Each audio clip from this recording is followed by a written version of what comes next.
À tous, j'espère que tout le monde va bien. Et ce soir, nous sommes Yutet Elul, 19 Elul. Hier, nous étions Chay Elul, le 18 Elul. Et le 18 Elul, c'est la naissance des deux luminaires qui ont pu, par leur lumière plus que puissante, éclairer les dernières générations qui sont à savoir le Baal Shem Tov et l'Admour HaZaken. Le Baal Shem Tov s'est dévoilé également à cette date. Et l'Admour HaZaken est parti apprendre auprès de son maître, le Baal Shem Tov, également à cette date-là. Le sujet du cours, comme c'est marqué, l'amour, est-ce que c'est quelque chose de personnel ou c'est quelque chose de collectif? Déjà, on va commencer déjà par définir qu'est-ce que c'est l'amour. Et on va faire un développement sur ça. L'amour, ça s'écrit Ahava en hébreu, Aleph, He, Vet, He, mais la racine, c'est Hav. Hav, c'est donner. Rav Citruc, il dit comme ça. Il dit que celui qui donne, on aime à celui qu'on donne. C'est-à-dire qu'à travers ce don-là qu'on fait, il y a un sentiment d'amour qui se développe. Beaucoup de gens, malheureusement, croient au coup de foudre, à j'ai trouvé la bonne personne, Baruch Hashem, c'est vraiment quelque chose de folie, c'est elle et c'est rien d'autre, et c'est sûr et certain, et tout un tas d'explications que la personne elle peut avoir. Mais il faut savoir qu'en vérité, si on aime une personne, c'est parce qu'on lui a donné quelque chose. Nos sages, dans Derech Zuta, ils disent comme ça. Ils disent que c'est pas la personne à qui on donne qu'on aime, on donne, c'est pas la personne, ouais, c'est ça. C'est pas la personne à qui on donne qu'on aime, c'est la personne à qui on aime qu'on donne. C'est l'inverse. Ça veut dire qu'on doit faire exactement l'inverse du proverbe de base. Le proverbe de base, c'est quoi? C'est on aime alors on donne. On doit faire l'inverse. On donne alors on aime. Et c'est comme ça que ça doit marcher. Parce que c'est à travers tout cet acte-là de netina, de don qu'on peut arriver à développer une sorte d'affinité avec la personne en face. Ça, c'est la première chose. Deuxième chose, c'est écrit comme ça que, donc comme je vous ai dit, have, c'est donner. Et à travers ce don-là, que un homme, il fait envers une femme, ou qu'une femme, elle fait envers un homme, il y a un lien qui se développe. Et ce lien, on peut comparer ça à une sorte de tuyau.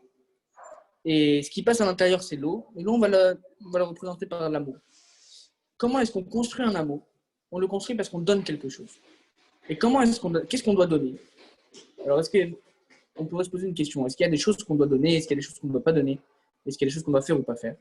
Et il faut savoir que quand un couple, il est comment dire, quand il y a un couple tout simplement, et que ce couple-là, il est très fusionnel l'un avec l'autre, c'est pas forcément une histoire de don, entre guillemets. Il n'y a pas de don dans l'histoire. Il y a plutôt une sorte d'attirance. On peut expliquer ça comme ça, une sorte d'attirance l'un vers l'autre. Mais en vérité, si demain, ça venait à casser, il n'y aurait pas de remords. Il n'y aurait pas tant de regrets que ça. Il y aurait beaucoup de mal, parce que ça fait toujours mal, mais il n'y aurait pas tant de regrets que ça.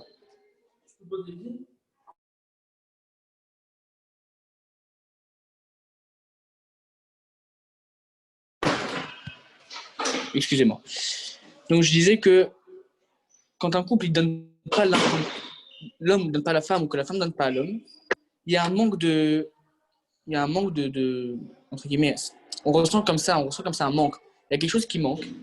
Et c'est justement ce manque-là qui fait tout l'amour. Parce que c'est ça tout le principal.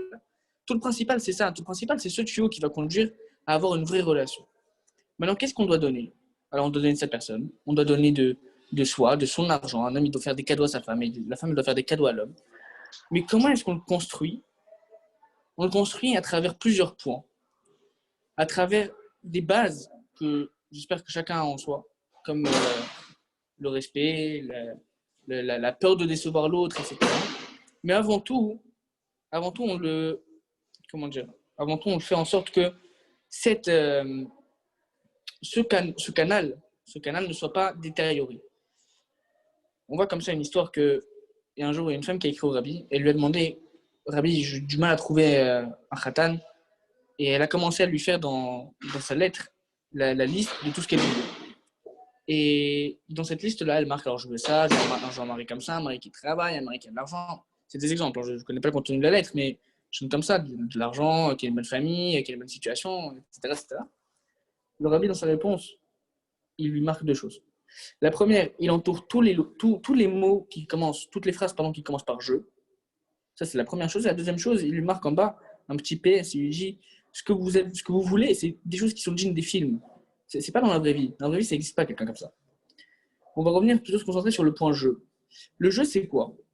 Le jeu, c'est soi, c'est moi, c'est je suis, j'ai une yeshout, j'ai une existence propre. Cette existence propre-là, elle est reliée à la gava, à l'orgueil que tout à chacun porte en soi. Et ça peut être un bon orgueil comme un mauvais orgueil, mais dans le Inan, là, dans ce sujet-là précisément, par rapport à cette lettre-là, c'était un mauvais orgueil, parce que la femme, en fait, elle voyait que ce qu'elle voulait, elle. Elle ne voyait pas ce que l'autre personne, elle veut. Quand on rencontre quelqu'un pour se mettre en couple avec lui, ou pour se marier, la première question que chacun se pose, c'est quoi? C'est est-ce que l'autre, il veut ce que je veux moi? Mais c'est pas ça la question qu'on doit poser. La question, c'est est-ce que moi, j'ai ce que l'autre, il veut? Dans ça, pareil, dans la même source, des Rebzouta, ils enseignent comme ça. Ils disent comment est-ce que tu aimes, donne et donne encore. C'est quelque chose de folie en fait. C'est quelque chose qui est vraiment incompréhensible. On ne comprend pas comment ça se fait qu'il y ait quelque chose.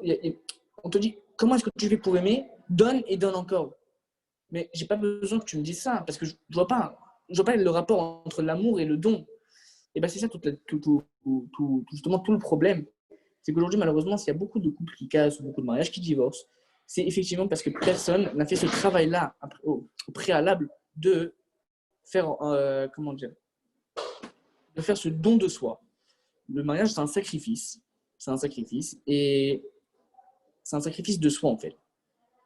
Et ce sacrifice-là, il est représenté par, entre guillemets, deux êtres.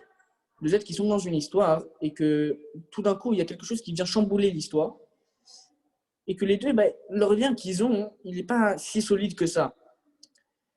La question qu'on peut se poser, c'est comment est-ce que ça se finit l'histoire et ensuite, comment est-ce qu'on pourrait consolider ce lien pour que ce lien soit vraiment quelque chose d'unique au monde. Alors ce lien, on va revenir sur le truc du don. Ce lien-là, il peut être consolidé uniquement à travers le don de soi qu'une personne, elle fait envers l'autre. C'est par cette tzedaka, par ce chesed-là, que, déjà pour commencer, que des générations et des générations de juifs ont été sauvés de la mort ou d'une situation très critique. Mais sans même parler de ça, mais là c'est le mariage. Sans même parler de ça, rien que le Inyan que un couple, c'est un sacrifice, le don de soi, il est extrême. Il doit être extrême, il doit être vraiment du tout au tout. Pourquoi? Parce qu'une personne, quand elle a affaire à quelqu'un en face de soi, le problème c'est quoi?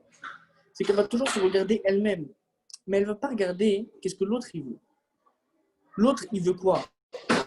Et c'est ça tout le problème, c'est qu'il faut laisser une place. En fait, il faut s'effacer soi-même et laisser la place à l'autre. Il faut que l'autre il arrive entre guillemets, dire ça comme ça. Il faut que l'autre il arrive à intégrer le sujet.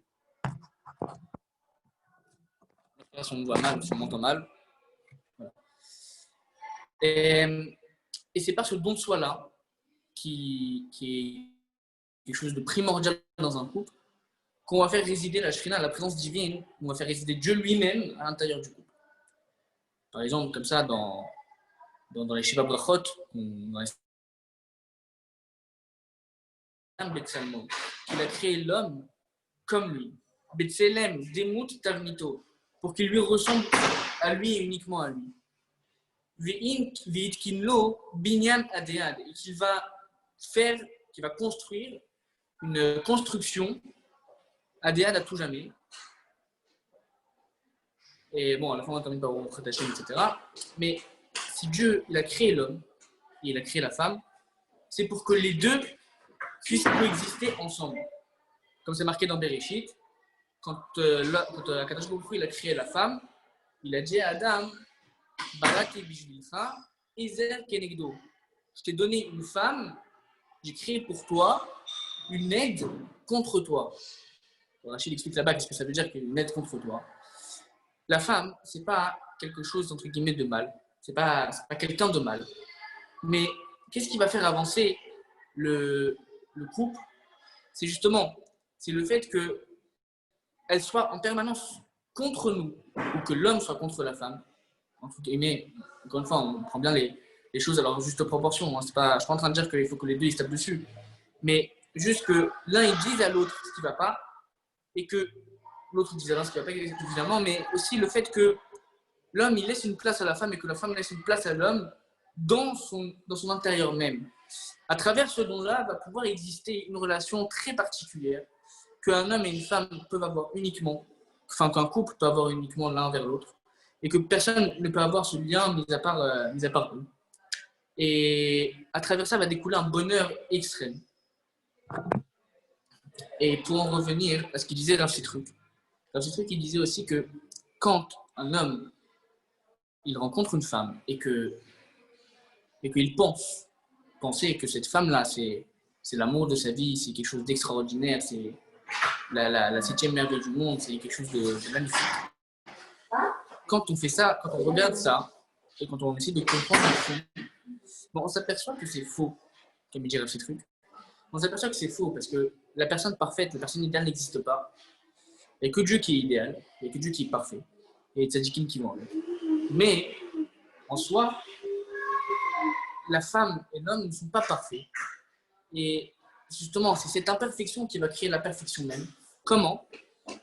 En faisant en sorte que l'un puisse cohabiter avec l'autre sans qu'il y ait de problème. Et c'est cette question existentielle qu'on doit se poser. Comment est-ce que moi, je peux faire, entre guillemets, comment est-ce que moi je peux faire vivre quelqu'un dans moi? Bon, c'est pas très français, c'est très compliqué à comprendre. On va essayer d'expliquer doucement. Comment est-ce que ma personne, comment est-ce que mon moi, si vous voulez, ma gava, mon orgueil, peut arriver à faire exister sans en retirer aucun orgueil? Comment est-ce que ce moi-là que j'ai, cette personne, cette chose qui se prend pour quelqu'un, elle peut arriver à faire vivre, à donner une importance, à donner une place à quelqu'un d'autre dans la vie de tous les jours? C'est à travers le don. J'insiste énormément sur le don parce que le don, c'est vraiment la base de tout, en fait. Quand on voit comme c'est marqué dans le Pirkei Olam, le monde il a été créé par la bonté. La bonté, c'est le don. C'est le don de soi, c'est le don de ce qu'on fait. Et à travers ça, on voit que clairement, la vie d'un homme, elle est particulièrement changée. Elle est particulièrement chamboulée. Comment? Parce qu'un être humain, c'est quelqu'un qui a une gava avant tout. Et s'il ne laisse pas de place à quelqu'un d'autre que lui, il ne pourra jamais être complet, entre guillemets. L'image de ça, on donne l'image d'un homme qui cherche une femme, enfin, qui est avec sa femme et que les deux, ils ne s'entendent pas et que les deux, ils se tapent dessus du matin au soir. Comment ça se fait? Ça se fait uniquement à cause du fait ça se fait à cause du fait qu'il y a beaucoup que l'homme possède une gava en soi, qui possède un orgueil en soi, et que de cette gava-là, il ne laisse pas de place à l'autre pour exister. Et l'autre va forcément faire la même chose. Il ne va pas laisser de place à une autre personne pour exister. Et dans un couple, c'est quelque chose qui est primordial. Dans un mariage, c'est quelque chose qui est primordial. Et on voit à travers ça l'exemple du bon côté, l'exemple parfait qu'on devrait mener. C'est l'exemple de Rachel et Yaakov. Que Yaakov, il a attendu quand même 14 ans en tout pour Rachel. Et que c'était 14 ans de don de soi, de don de lui-même, pour arriver à avoir Rachel lui-même. Et 14 ans, c'est énorme. Vous connaissez tous l'embrouille qu'il y a eu. Lavan, il est venu, il a embrouillé Yaakov, il lui a dit je vais te donner Rachel, etc. Le jour du mariage, Yaakov, il n'a pas vu sa Kala, il n'a pas vu sa femme, et c'est que le lendemain matin qu'il a découvert que c'était Léa. Il a été voir Lavan et il lui a dit comment ça se fait que tu m'as donné Léa au lieu de Rachel. Et Lavan, il a répondu Bah, parce qu'en fait, c'est le minhag, la coutume chez nous, c'est de. La coutume chez nous, c'est de. Comment dire? C'est de donner l'aîné avant la plus jeune. C'était comme ça que c'était chez Rachel et Léa. Et Yaakov, quand il a fait ce don de lui pour avoir Rachel, il a atteint un niveau énorme. Ce niveau énorme, c'est quoi? C'est que il a laissé une place, pas il a laissé une place, il a laissé toute la place. L'entièreté de la place a été consacrée à Rachel. Excusez-moi, je suis. Il a laissé toute la place à Rachel. Et Rachel a pu être la femme la plus heureuse, entre guillemets, elle a pu être la femme la plus heureuse de toutes les matriarches qu'on a eues. Comment?